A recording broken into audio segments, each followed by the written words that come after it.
Welcome to the Sustainability Summit and the session that is just about to start. I'm Doug Morwood. I'm chairing this panel discussion, and I will introduce the guests, I suppose, the panelists in a second. But what we were looking to do is explore a number of different sustainability issues affecting the flooring industry and the wider built environment. And we hope you enjoy the discussion today.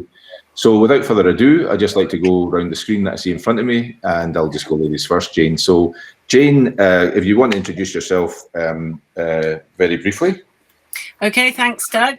Good afternoon, everyone. I'm Jane Thornback, and I work at the Construction Products Association, which is the umbrella trade association for all UK-based product manufacturers. So we're product and material neutral. We have large company members and material trade association members. So Contract Flooring Association is a member of ours, but we also have Mineral Products Association, ceramics, structural timber, woodworking, door and hardware, all sorts, all the things involved with the built environment and the product side of things.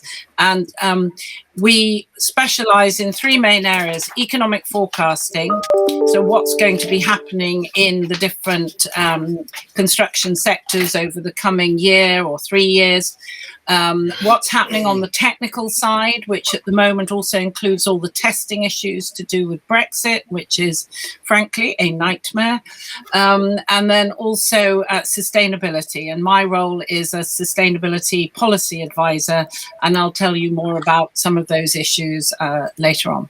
Thank you. Thanks very much, Jane. Adnan? Hello, thank you, Doug. Good afternoon, everyone. My name's Adnan Zeb Khan. I manage Carpet Recycling UK.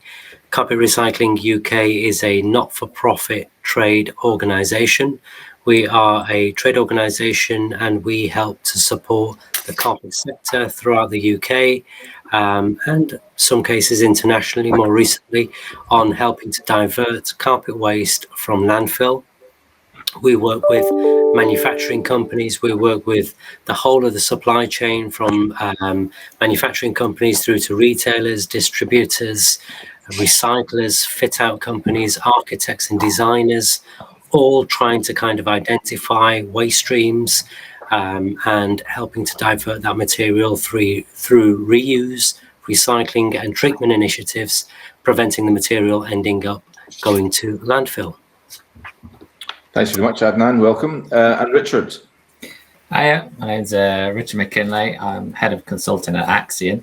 As Axion, we do a lot of different projects within recycling, circular economy, a lot of focus on PVC. So we manage the RecoFloor recycling scheme for Polyfloor and Ultra, in which we are now collecting around 600 tons a year of of off-cut material, primarily to be recycled into new flooring and traffic management products. We also work in the wider PVC industry as Recovinyl agents, more to do with the rigid PVC recycling. So I've been involved really in flooring for the last maybe 3 or 4 years. And also been involved in things like packaging recycling as well, and automotive and waste electronics recycling. Thanks very much, Richard. And we had Carl Harper, who is also going to join us from the contracting side of things. But unfortunately, he was in an accident recently, so he won't be able to join us today as one of the panelists. And we did try and get a late replacement, but it was a bit too last minute. So we would just wish Carl a speedy recovery. So without further ado, then, what I'd like to do is actually reference a document that's been quite, you've all been involved with to some extent, which is the Contract Flooring Association Zero Avoidable Waste in Flooring Towards a Circular Economy. And it was a scoping study done by yourselves, Richard, compiled by Axion on behalf of the Contract Flooring Association. It's a very, very thorough document. I think it was published in February this year. For the CFA, and it does really cover a wide range of areas in terms of the current status of the industry, defining what recyclability, circular aspects could be in terms of moving right through from cradle to cradle and end of life, what the barriers could be towards zero avoidable waste, high level opportunities to achieve this. So, yes, there are barriers, but there are a number of different opportunities from a design point of view, take back schemes, sharing information, maybe new business models, and across various flooring types as well. And it addresses the key stakeholders. So I would urge you to read this document if you haven't already done so. But maybe just to save some of the people watching this just now, I'll just go through around each of you. Richard, can you give a summary of the report and what impact you think it is having, this drive towards circular economy, or is there a drive towards circular economy, and how does that contribute towards net zero carbon targets? Yeah, I mean, there's certainly a desire to move towards circularity, but it's a hugely complex issue. And it's in the hands of many different players and stakeholders within the supply chain, making it, very, very tricky to achieve, essentially. So the report really is trying to lay out and set out, what are the flows of material, who are the players at each stage, and what are those barriers that are being faced, and then how, some ways potentially of how to overcome them. I think what was quite obvious when we did the work is there's an awful lot of work already being done by manufacturers in the manufacture of different types of flooring, whether this be looking at design for recycling in terms of things like loose lay flooring, which can be uplifted without having adhesive on the back of it. Certainly reduction in material usage has been a huge focus for manufacturers. Internal recycling as well, recycling of any internal offcuts has been very effective. So really where manufacturers within the flooring industry have been able to have a big impact and effect, they have done that to a large extent. Of course, with flooring, it gets very difficult because once the flooring is sold and laid, it is no longer in the hands of the manufacturer what is done with it. And it's also an incredibly long life product as well. So whereas, say in the packaging industry where people are putting products on the market in packaging, they will become waste within weeks sometimes. In terms of flooring, it can be 2 years, 5 years, 10 years, 15 years when things come up as waste. So you're not dealing with the same material that you're putting on the market today.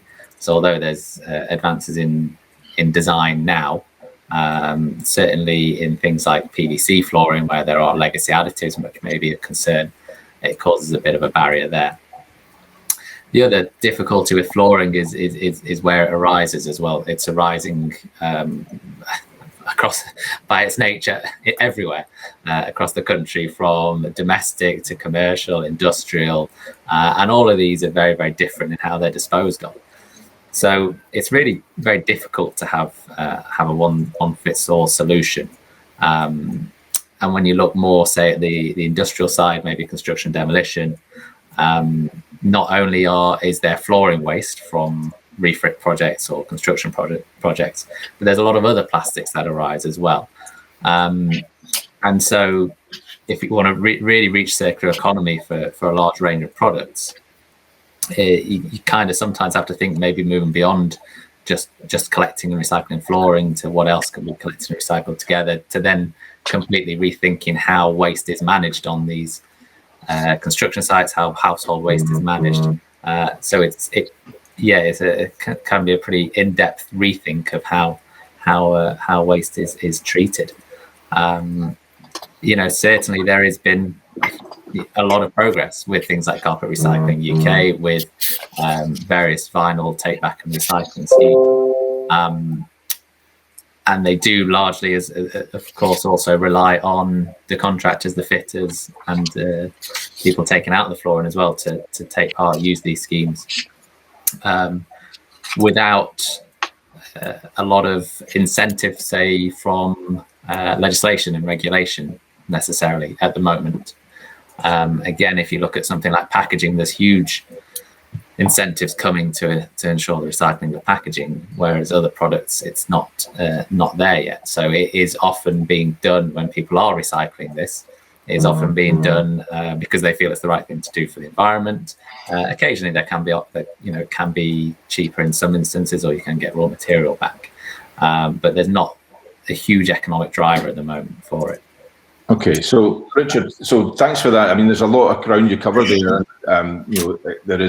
It's an industry. There's lots of different product types and flooring types. There's, already things that are being done in terms of loose lay, bio-based backing. There's take-back schemes. There's legislation, policy. There's system. It's maybe a system level that we need to be looking at these things as well, and what other trades can be. Could there be recovery of materials or waste, or maybe I think waste is a resource that's not yet found its value.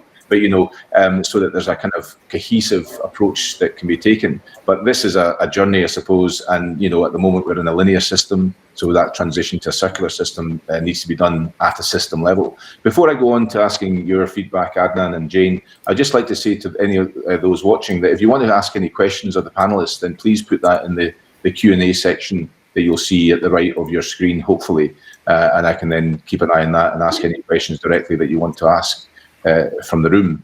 So Adnan, your kind of response to the report and your contribution towards it, I suppose, as well, but your perspective on that transition to a circular economy and how it helps drive a more sustainable flooring industry. Yeah, thank you. Without repeating everything Richard has just said, the carpet sector is essentially in the same position. It wants to do a lot.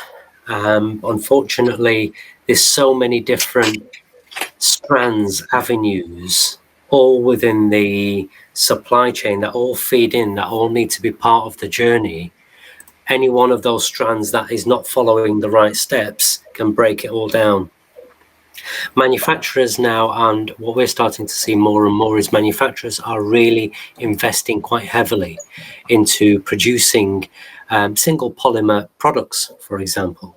Now, if you think of a carpet product, a carpet is, it's a compound product. It's got layers upon layers upon layers upon layers, held together with various types of glues essentially. And what that does is it prevents the carpet from being dismantled easily and taken apart at the end of its life.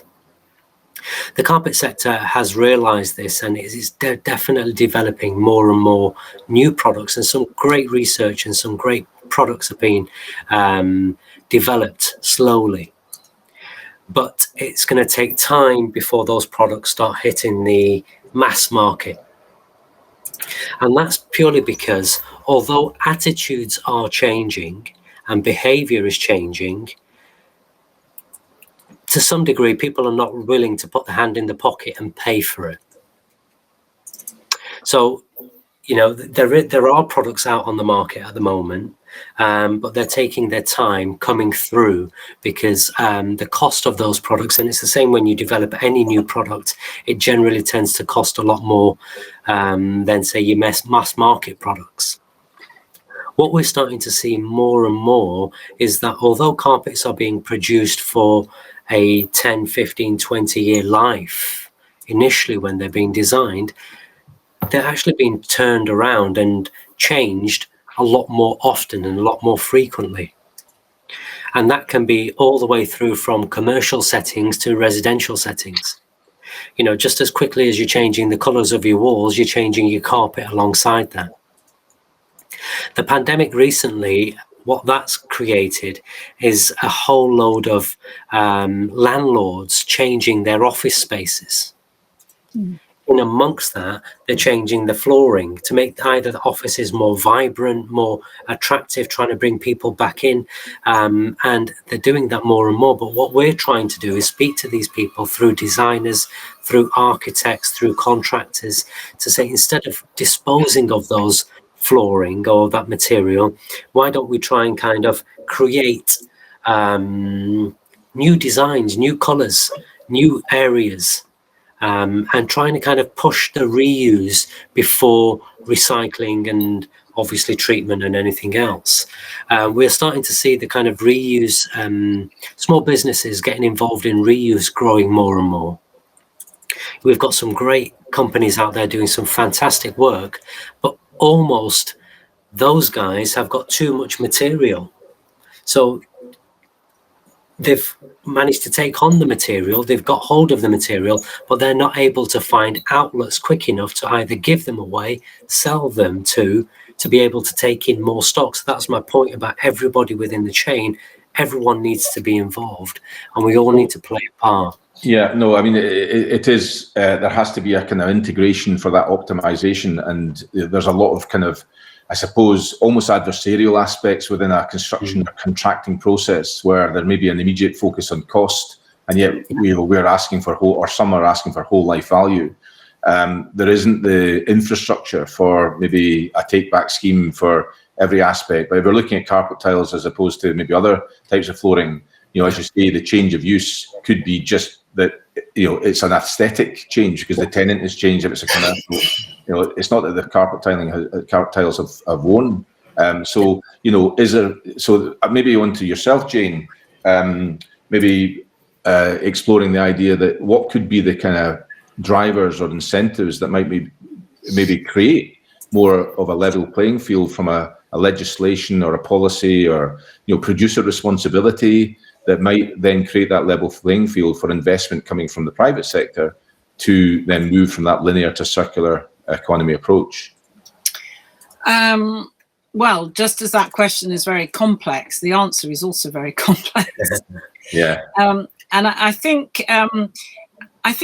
in this space of waste, resource efficiency, circular economy, or decarbonisation, I think we need to think of it as a transition period. And so I see the 2020s as a transition, whereas all the conversations that are going on about this, it's my third one of today, and I've got another one after this. The reality is everybody across the construction supply chain is talking about decarbonisation, climate, resource efficiency, reducing waste, and so many more people are now involved in thinking about it and thinking what's their role in that complex supply chain. And whilst I think, inevitably there's a lot of think tanks in this space as well, and they're forever hoping that you raise awareness and it's a moral issue and ping, once you've got there, it happens. Whereas, as Richard said, the move from the linear approach to a circular economy approach is hugely complex. It's difficult to achieve. There are many aspects where each part of that supply chain can't function without the other. And yet, as you've just said, that has always been an adversarial relationship on the whole. And certainly now, within government procurement, they're trying, yet again, perhaps one should say, to shift away from this initial lowest cost. And I think whenever there's a big company like Carillion goes bust, then, people go, we can't keep just choosing lowest cost. We have to look at value over the longer term. So certainly government is exploring a procuring for value toolkit, trying to look at how you would develop what we've always called balanced scorecards, essentially, but it's a procuring for value toolkit so that you can start to weigh up the need for skills, the need for decarbonisation, the need to decrease waste, so that you can start to try within a tender to take into account these other considerations.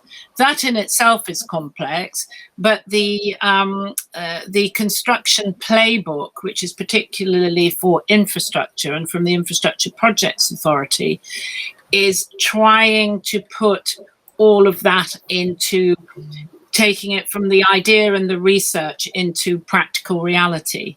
And inevitably there will be bumps along the way, but it does come down to something that isn't a precise technical aspect. But if you're weighing up a project, how are you going to weigh up the fact that it might train 500 people but it might mean that an ancient woodland disappears, or you'll end up with less waste, but you've increased carbon emissions in the process.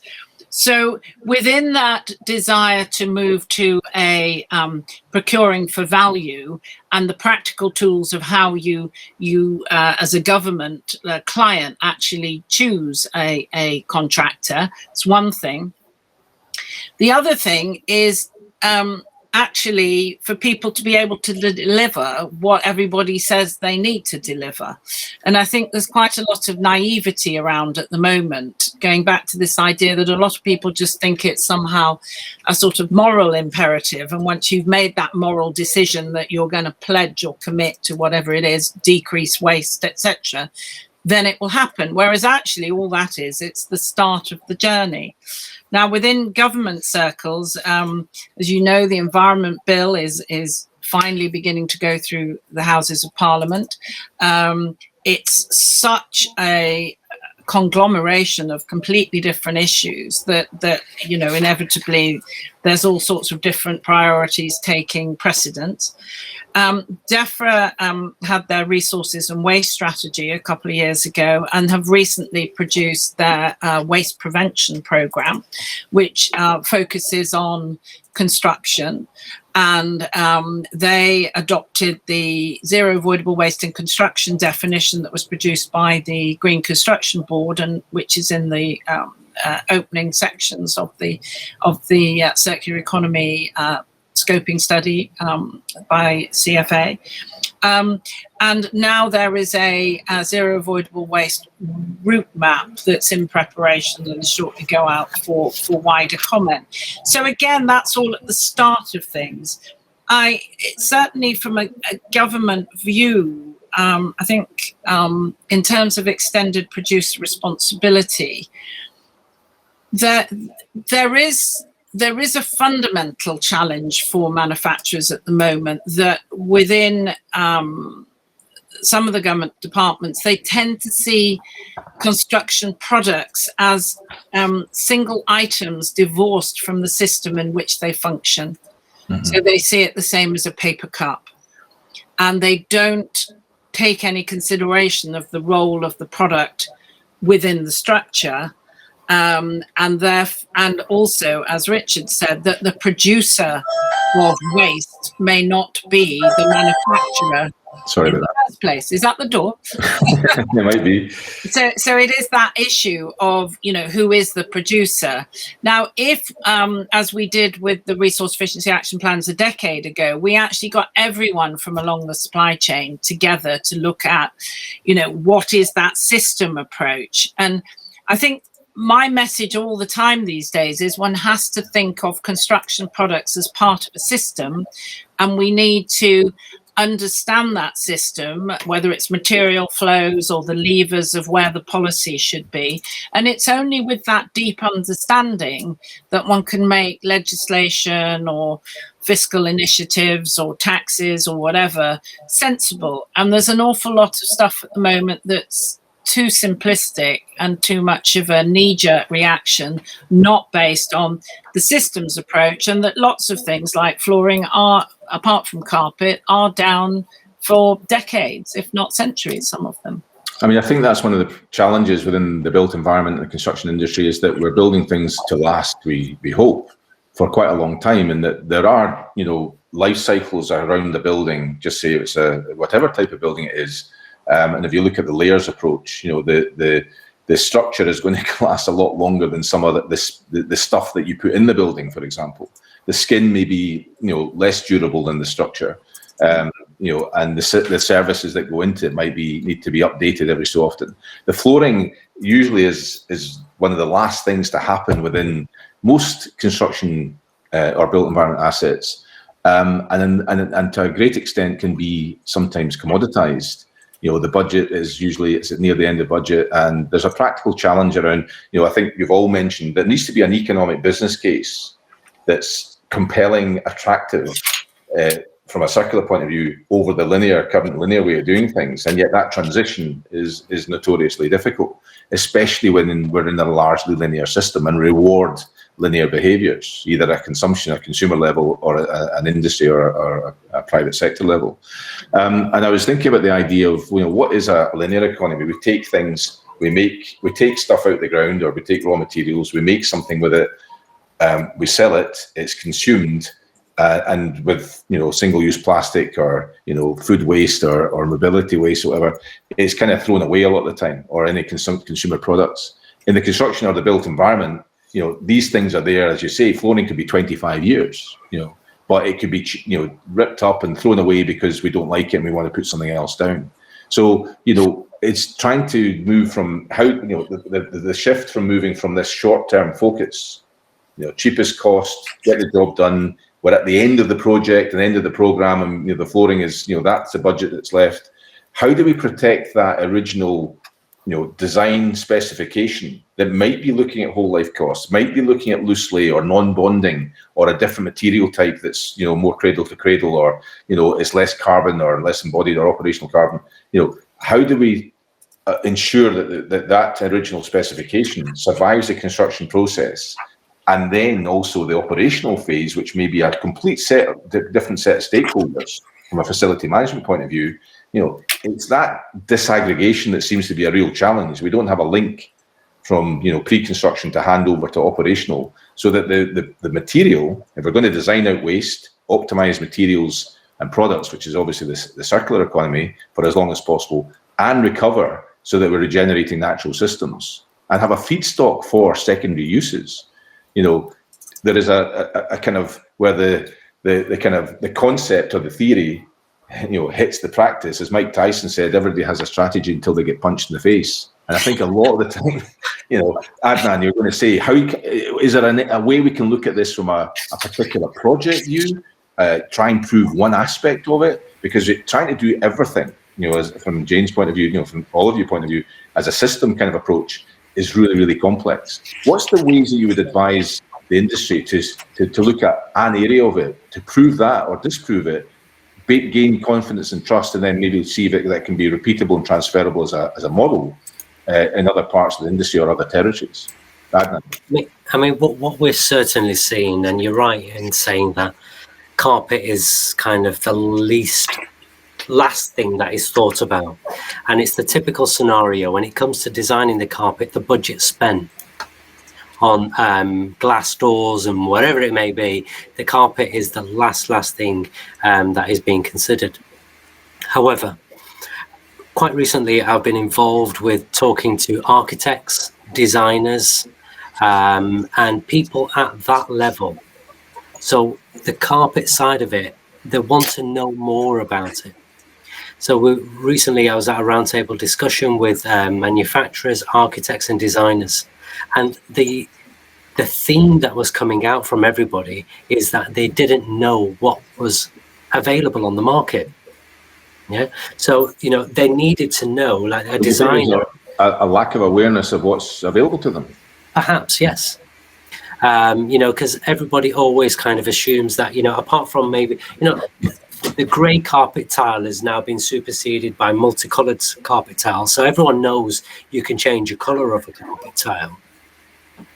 But they don't necessarily know what that carpet tile is made of, and they've never really thought about it, what that carpet tile has been made of. So by engaging with the people at the initial stages, what I found through that discussion was that I actually managed to raise quite a few people's attentions and awareness.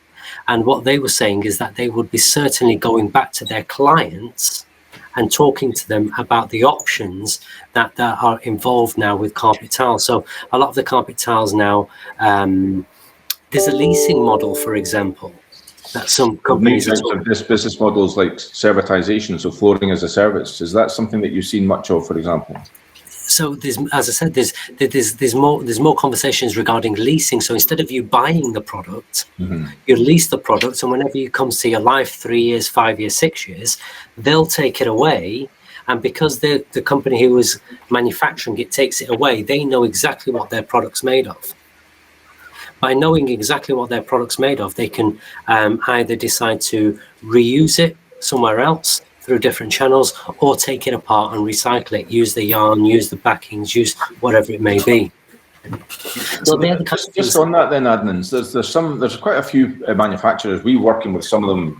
We did a Horizon 2020 project a few years ago, looking at the barriers and enablers to transitioning to a circular economy at EU level before Brexit.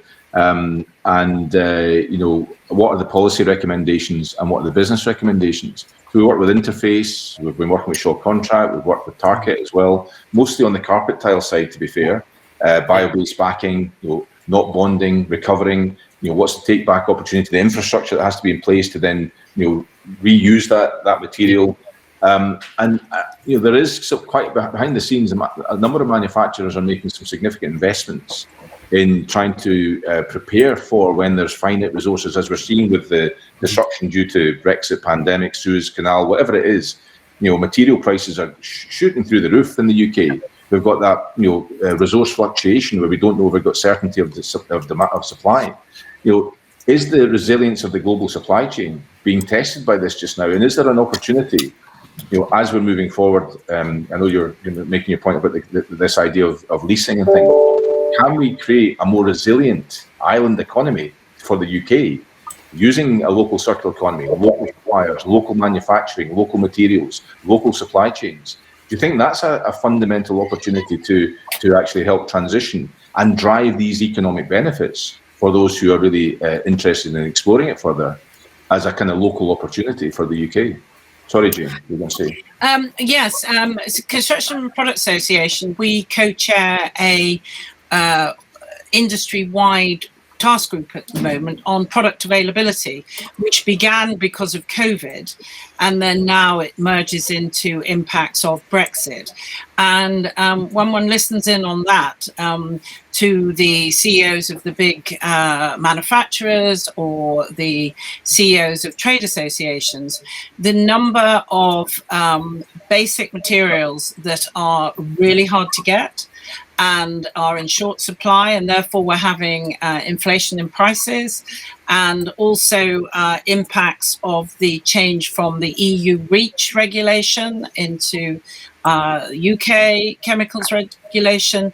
The impact of all this is proving massive, and it's interesting when, in industry and in business, one talks about scarcity and price inflation. As a sustainability professional, we talk about resources and, resource exhaustion and that kind of thing. It's the same issue, but a different perspective. And I I do think, which you're suggesting, which is because these challenges are coming along, it means businesses are having to go, we may not have this element of our product, or we may be able to not to do that, or it may be so shaky in terms of when we'll get product arriving that we're not sure. And I think this will push a whole wave of innovation in terms of what else can we use? Is it local? So we'll be more resilient to problems in the global supply chain. I mean, at the moment, your container price has gone from something like $1,500 last year to something like $11,000 at the moment. Well, that is certainly exercising anyone in any business sector as to, oh gosh, can we do something more local? So I think this is a moment where those types of thoughts are coming into everyday business strategy and business risk. It's coming in at the business risk level, and that will potentially mean people will look at reuse or leasing models or local supplies and that sort of thing. So I think these are big drivers that we wouldn't normally in sustainability think about, but they are the economic drivers, and I think they will have an impact. Yeah, no, that's very interesting, Jane. So and Richard, I've got a question from the audience for you. I'm going to come to you briefly, Adnan, to finish the point. Then you do think there's an opportunity with these kind of leasing models where ownership is retained by the contractor, maybe, or by the manufacturer, but they're just hired or accessed in terms of the performance of the flooring by the tenant or the landlord or whoever it is. But there's a take-back recovery aspect. Do you see these maturing reasonably more quickly because, as Jane said, this fragility of the global supply chain? I think because a lot of companies are guarded with their product and their kind of copyrights and so on and so forth. They don't like crossing over into each other's areas and taking their own, other people's waste streams and stuff like that, because they essentially don't know. That waste stream is not seen as a waste stream, but as a valuable resource because of this, finite or reduced availability. No, that's okay, but because these manufacturers are not the end companies who would deal with that, then perhaps they're looking at other models to suit their business more, so they can still produce products. What they then do with it afterwards then hits the kind of back end, if you like, the waste market, the reuse market, the recycling market. But I think it's just one area that people are exploring, and what the leasing model allows them to do is keep in with that particular client, so they don't necessarily lose that customer at the end of it. Yeah. So it's just one example, I think, and I think it's kind of derived from the artificial turf area, which is a complete different conversation. But it's kind of deriving from there. We lease our cars, we lease our fridges, we lease our TVs, we lease pretty much. We access even on a personal basis, music, film. We used to own these things, and now we access them. So Rolls-Royce have been doing it from the 90s in terms of power by the hour. So the servitization business model it could be a significant opportunity. We've done a lot of work around servitization in other built environment things around HVAC, building management systems, and we've had the big banks and funders who are really interested in supporting that, because the challenge for a business is the product, or it stays on your balance sheet. It doesn't get sold, and so therefore, you don't have a sale at the end of the day. You've got to, so there's some adjustments and there's some mechanisms, but there's an awful lot more support for that, as you say, Richard. I want to go on to you, and I will come back to you, and then if you haven't managed to finish a point, you've got a couple of questions from the floor here. Eva's been here. Eva, and if I pronounce your name wrong, sorry. Wojciechowska. I said it in my head really clearly. So Eva has asked Richard, how, using the traceability concept, can this kind of product be taken back by the manufacturer in order to be reused and transformed into a new product? Yeah, so as I was saying before, once the manufacturer has sold their product on, they've lost control of it. They don't know where it is. So I think there's a need for a lot more information and communication throughout the sector. So, it could be an idea with large infrastructure projects where there's a much better bill of materials of what is in that building, not only saying what it is, but even say who manufactured it, and then guidance on end of life as well. So some kind of database, because when people are coming in and removing flooring, they or any product for that matter, they might not know who can take it locally, or they're quite unlikely to know who could take it locally. So it then becomes the easiest way to dispose of it, which might be just through general waste. So there's a lot of knowledge, because if people can get back their own product, that they know what it is and what is in it, then they're far more likely to be able to get value out of it. Now, not everyone would have facilities to do so. Not everyone has manufacturing facilities in the UK to be able to take back to, but certainly there'd be more opportunities. Something. But Richard, the provenance is really important. If there's some sort of digital, there's so many things around IoT and all sorts of sensors and tracking that isn't that costly anymore. It's come down, and the idea that we've got BIM that is not fully rolled out. We've got some digital tracking, some databases, some, if there's a maturing around the digitalization and that integration of knowledge exchanges around that, so that you can go in and just scan something, even if it's 10 years later, and it would give you the provenance, where it came from, what it's made up of, all sorts of different data sets, then, surely these are opportunities. And that's been done in lots of different areas of the industry. Not just the flooring industry, further into the built environment side of things. And then maybe the evolution of material sharing platforms. Or are there sufficient manufacturers in the UK just now, back to that local idea, Jane, where, can they be, I know working with some of them that they would be quite keen to get their own products back, but would actually be quite happy to get the secondary feedstock material from others, as long as it was, conforming to, that bio-based backing, that separation. It wasn't bonded when it was, taken back up. Are there opportunities that could be collectively looked at from the manufacturers getting together with the clients, getting together with the contractors, getting together with, the logistics aspect, that could look at specific projects? Or are you aware of that happening, any of you, where these kind of ideas are taken? Well, just going back to the digital one, again, as Construction Products Association, we're involved with research to develop product data templates and digitization of the product data. And obviously there's lots of protocols that have to be developed to be able to do that. So, is what I call a door the same as what you call a door? So that digitization of product data, and then the transfer of that data sort of up the line for buildings or infrastructure. And obviously a key driver for that is the Hackett report.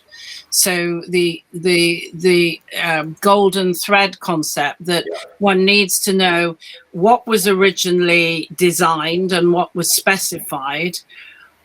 If there was product substitution, what happened? What was the repair, the maintenance, etc. And the drive to have that knowledge and to have it available all the way through the life of a structure will mean that as a byproduct almost at end of life, you would have that knowledge, so you'd have a better awareness of what was there. Now, in terms of feedstocks, slightly different from what you were asking, but we have two examples where it's the same waste management company, Veolia.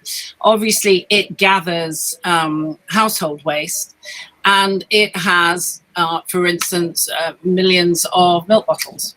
So it has done a collaboration with Polypipe, who take something like, and don't quote me, but it's like 18 million plastic milk bottles a year, and converts those into pipes for construction. And it can do that because Polypipe knows it's going to get a consistent feedstock in both quality, it knows what it's made of, and it's a known amount coming in, so it can deal with that. Similarly, Knauf has an arrangement with Veolia over glass bottles, and which they then turn into insulation. And the reason that became possible was because there was a technical chemical breakthrough, which meant that when the glass was recycled, you could get the impurities out of it. So you knew exactly that the recyclate that you got was that you knew exactly what it was made of. And therefore, for Knauf, they in turn could say what it was made of, and they knew that it would meet their performance standards criteria. And those, I think, are very good examples of where, if one's looking at things from a sort of material flow, the difficulty, I think, is that we don't tend to have a strategic approach at government level to do with material flows. There isn't that group of people somewhere, in a tunnel moving things around and going, gosh, well, there's the steel material flows and the mineral material flows, etc. There are other bodies that have done material flows at city level or country level. Surely they can be accessed by the strategists within government to maybe even just inform how they can look at. There's a key question there. There aren't the strategists in government, so there is no they. There is no they. Yes, it could all be done. It's not an issue, but there is no they. Surely that needs to be something that needs to be addressed, because they have 54% of built environment procurement is the assets to be built in the UK are coming from the public sector, local or national government. So if they can drive, they have a huge opportunity to drive different behaviours, provide different incentives, procure for whole life costs. Material choices, taxation, legislation, policy. What if a carbon tax comes in as an outcome from COP26, for example? Is the industry ready for that? And I think industry is very ready. It's a question of we work with government on the decarbonisation, industrial decarbonisation strategy, on all sorts of things. There is a challenge in terms of the lack of an overarching strategic approach. And on material flows, there is now research funding for a mineral-based circular economy centre based at UCL with input and collaboration with Loughborough and Leeds. And there is the ONS did set, or has, I don't know which the verb is, a materials hub, but has no funding. And I think government's idea is that industry will pay. And there is always this concept of industry as some body, but industry, as we all keep saying, is made up of many thousands of companies and different groups. And how would they come together? So I think the what CFA has done with this, flooring circular economy scoping study, and what it did a decade ago on its resource efficiency action plan, is for that sector a start to be able to look along the supply chain, and we can bring the officials in, but don't put all your eggs in somebody having a strategic approach. Okay, so on that, Jane, as you say, the industry is made up of many different parts, stakeholders, sizes of company, sectors, and in fact, I think 99% of the construction industry in Scotland, it'll probably be the same across the UK, are made up of SMEs. Yes. And 93% of them are micro businesses, less than 0 to 9 employees. So we think about that as the body of the industry. They're the biggest employers collectively, but there are lots and lots of small companies. There is a bit of a challenge around how we transition as an industry from a linear to a circular economy, or find the economic drivers or the economic rewards from becoming more sustainable and designing out waste and optimizing materials and products for longer. Just a quick question before I go. We're in the home straight. 12 minutes to go. Richard, we got a question from David Heafy that's saying, I think you've got another hat you can put on around RecoFloor. Will RecoFloor ever include felt-backed vinyl in its take-back scheme? I never say never. However, it's not a desirable material for recycling. And whilst we have to ensure things are economical and feasible, I mean, the felt backing, obviously you can't granulate that up, put that back into flooring. It wouldn't be possible. So it would need some serious downcycling, as much as I hate that term. So, ideally, finding ways of having compatible materials is the best way to go from a design point of view. I know it's not easy for the functionality. Down the road, do we need more sophisticated recycling processes? Perhaps, but again, that is then the economic question. I know things like chemical recycling have been looked at quite a lot for PVC, and is being investigated, I think, in Europe for PVC flooring. So that could be an opportunity in the future, but currently it's not feasible. Okay, Richard, thanks very much. I mean, I was aware of I won't name it specifically, but again, this kind of gap between theory and practice, could be quite sizable, and even within the intention for a temporary medical area to deal with COVID. I'm not going to mention the particular place, but which was supported by the manufacturer, by the main contractor, by the contractors who put down a temporary surface of vinyl flooring, large square meterage, with the full intention that it would then be recovered for reuse. Unfortunately, the reality was that when the temporary hospital closed, the vinyl was taken back up and there was no home for it. So, it was over a period of months. So this was that's very quick for a flooring to go down and then come back up again, but it was a large quantity. So there is this gap between, let's do this and then in practice, we haven't thought through, who's going to store it? Is there an immediate demand for it straight away? So Adnan, I was thinking from the recovery side of things and the reuse side of things, and maybe this is a question just to conclude on before I get my last questions in before the end of the session. What are the outlets for commercial flooring resource? I won't say waste, but output in the UK, and what are the current barriers for the sector? Well, the commercial outlets for carpet tile waste for example. Apart from obviously the stuff we've talked about, which are take back schemes where people can take them back, manufacturers can take them back and do some great stuff with them, it tends to be reuse. The key one tends to be reuse organizations. Now, these reuse organizations, we're getting more and more interest from them, and they take back a whole load of reused materials and they sell it back essentially either to local authorities for sustainable homes, for not sustainable homes, for low-income families, should I say, who can't afford flooring. That's kind of a big market for it. Charity organisations tend to take up a lot of this flooring. So that's kind of the reuse area. I mean, you know, I've got sorry, it in my just to interrupt, sorry, just to ask a question. Again, this is probably the case with pretty much everything we've been discussing. If there's a significant demand, then if you're feeding into that and you can give the security of supply, I think, Jane, you mentioned earlier, if there's insecurity around that, then it becomes difficult because you can't match the supply to the demand. But does that come first, that there's now outlets, there's demand in certain areas? So that then gives confidence to then feed into that. And then it provides that kind of circular approach.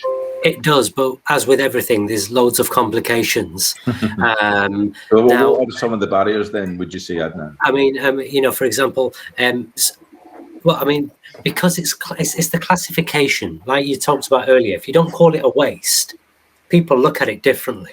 But because you call it a waste material, people think it's contaminated, people think it's in a bad state, and people don't want it. A lot of local authorities won't take waste, reused material.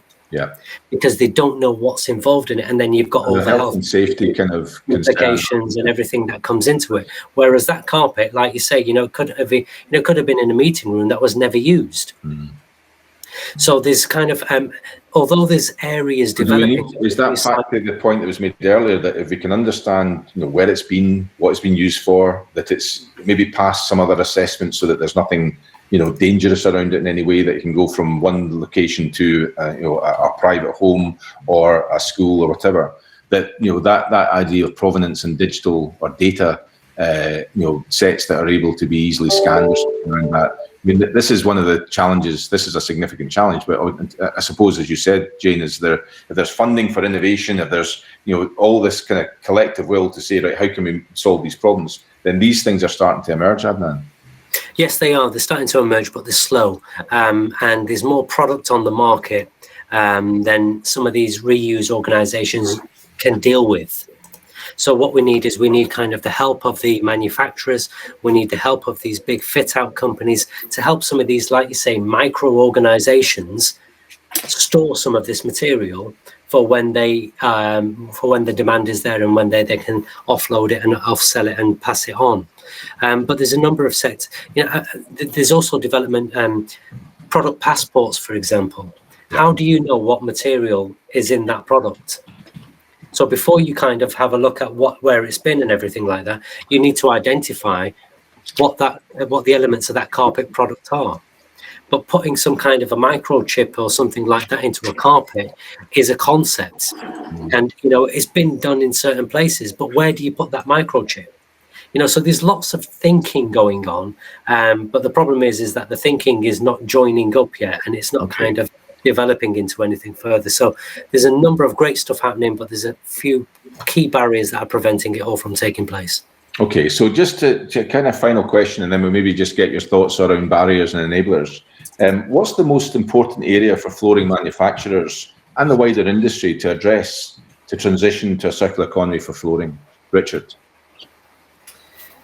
I think one of the most important areas is waste management within construction, demolition, and even household. I think that is a real key pinch point that's not been tackled to any great degree, and obviously it's out of the hands of the manufacturers, but it needs the input and the drive for them to be saying, we need this material back, we want to use this material.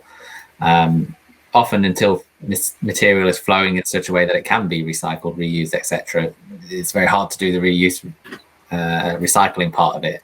So even if material has to be flowing and not being fully valorized, at the start. I think it's getting more material flow in a way that can be at some point better valorized. Okay, Jane. I think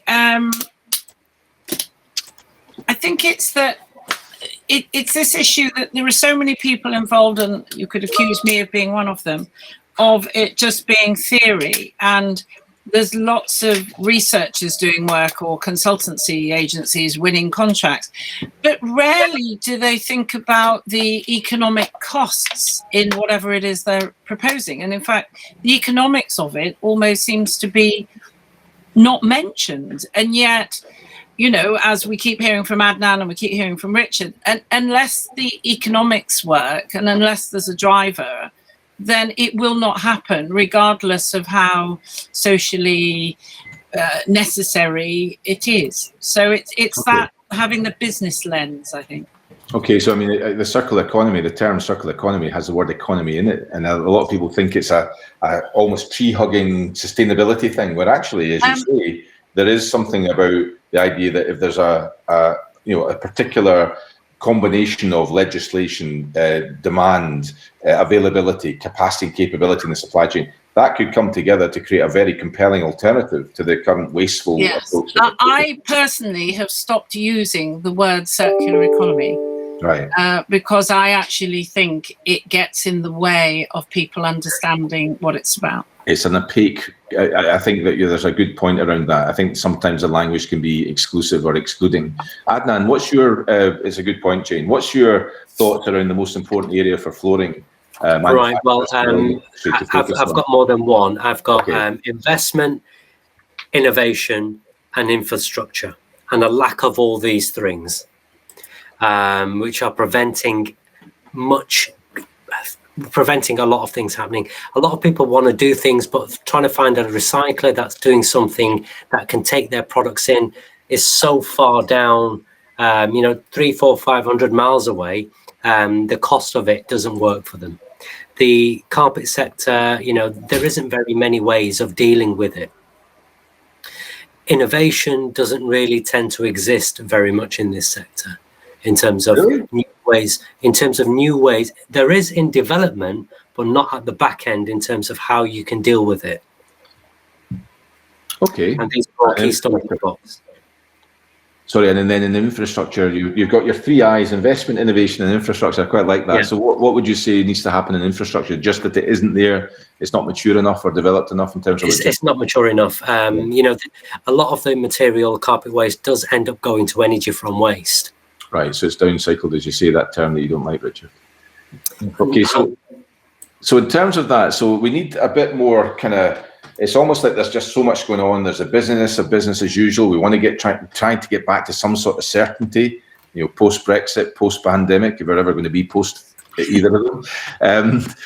But the businesses have to make money. Local authorities have to manage budgets. There are we can't ignore the economic drivers and economic realities that, we've gone into a lot of debt as a country, as most of the world has.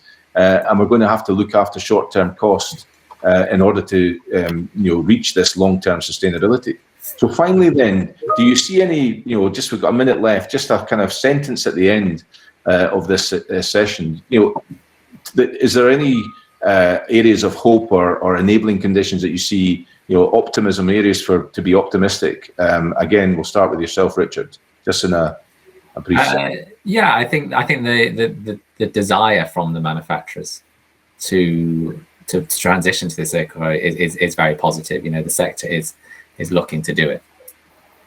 Okay, so there's a drive, there's a kind of eagerness, maybe certainly a collective will that's starting to emerge. You see evidence of that. Okay, that's great, Richard. Jane? I would agree. It is the fact that everybody's talking about these topics, and it isn't sustainability professionals, it's everybody. And if we were allowed to go down the pub, you even get such conversations down there. Right, so it's kind of become normal and everyday. Adnan, another... changing attitudes towards waste and recycling is certainly kind of playing a big part, and it's pushing manufacturers towards that route as well.